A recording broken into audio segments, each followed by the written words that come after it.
भगवान राम का पृथ्वी से प्रस्थान, पद्म पुराण की कथा।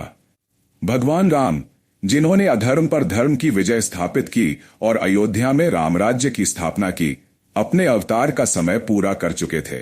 पद्म पुराण में उनके पृथ्वी से प्रस्थान की एक अत्यंत रोचक कथा वर्णित है, जो यह दर्शाती है कि कैसे उन्होंने अपनी लेउ पूर्ण कर वैकुंठ धाम प्रस्थान किया।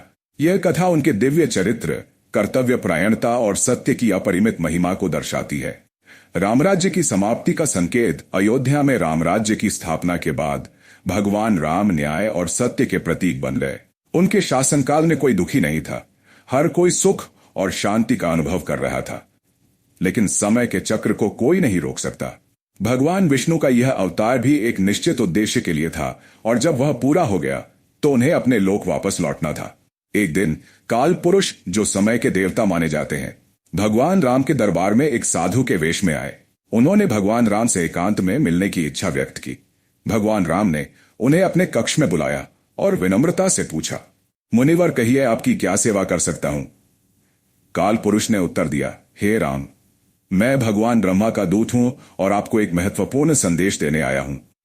आपके इस अवतार का उद्देश्य पूरा हो चुका है और अब समय आ गया है कि आप इस नश्वर संसार को छोड़कर अपने दिव्य धाम लौटें। राम ने मुस्कुराते हुए उत्तर दिया, यदि यही विधि का विधान है तो मैं इसे स्वीकार करता हूं, परंतु मेरे द्वारा लिए गए दायित्वों को पूर्ण करने के लिए मुझे थोड़ा समय चाहिए। काल पुरुष ने कहा कि जब भी भगवान राम किसी मनुष्य को अपने प्रस्थान का संकेत देंगे, वह संकेत सत्य होगा और उसे टाला नहीं जा सकेगा। लक्ष्मण की बलिदान भावना। काल पुरुष के जाने के बाद भगवान राम गंभीर हो गए। उन्होंने अपने भाइयों से इस विषय में चर्चा नहीं की, लेकिन नियति को स्वीकार करने की तैयारी करने लगे।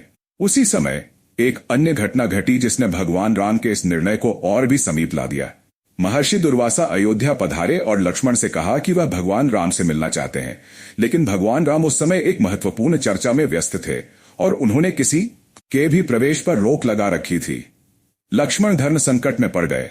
वह जानते थे कि यदि वे इस नियम को तोड़ते हैं तो यह भगवान राम की आज्ञा का उल्लंघन होगा, लेकिन यदि उन्होंने महर्षि दुर्वासा को रोका तो उनकी क्रोधाग्नि समस्त अयोध्या को नष्ट कर सकती थी। अंततः धर्म को प्राथमिकता देते हुए लक्ष्मण ने भगवान राम के कक्ष में प्रवेश किया और उन्हें महर्षि दुर्वासा के आगमन की सूचना दी।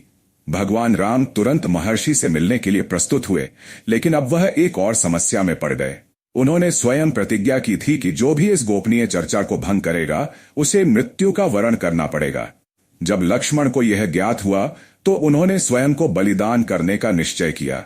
उन्होंने भगवान राम से कहा, प्रभु, आपकी प्रतिज्ञा और धर्म की रक्षा के लिए मैं अपना जीवन समर्पित करने को तैयार हूं। आप मुझे मृत्यु दंड दें। लेकिन भगवान राम अपने प्रिय भ्राता को मृत्यु दंड नहीं देना चाहते थे, इसलिए उन्होंने यह निर्णय लिया कि लक्ष्मण अब इस संसार को त्याग कर जल समाधि ले लें। आदेश का पालन करते हुए लक्ष्मण ने सरयू नदी के जल में प्रवेश किया और अपनी देह का त्याग कर दिया। वह इंद्रलोक चले गए, जहां देवताओं ने उनका स्वागत किया। अयोध्या का त्याग और भगवान राम का प्रस्थान। लक्ष्मण के जाने के बाद भगवान राम ने अयोध्या छोड़ने का निश्चय कर लिया। उन्होंने अपने पुत्र कुश को अयोध्या का उत्तराधिकारी घोषित किया और अपने सभी भक्तों तथा अनुयायियों को आशीर्वाद देकर विदा ली। जब यह समाचार अयोध्या के लोगों को मिला तो वे अत्यंत व्यथित हो गए।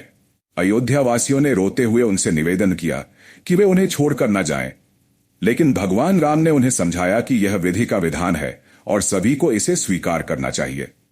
इसके बाद भगवान राम अपने शेष बचे भाइयों भरत और शत्रुघ्न के साथ सरयू नदी के तट पर पहुंचे। वहां उन्होंने अपनी देह का त्याग कर दिव्य स्वरूप धारण किया और वैकुंठ धाम के लिए प्रस्थान किया। वैकुंठ गमन और निष्कर्ष। जैसे ही भगवान राम ने जल में प्रवेश किया, देवताओं ने स्वर्ग से पुष्प वर्षा की। स्वयं भगवान विष्णु के पार्षद उन्हें लेने के लिए आए थे। भगवान राम ने अपनी नश्वर देह को त्याग कर पुनः अपने दिव्य स्वरूप में प्रवेश किया और वैकुंठ धाम को चले गए। इस प्रकार भगवान राम का यह अवतार पूर्ण हुआ।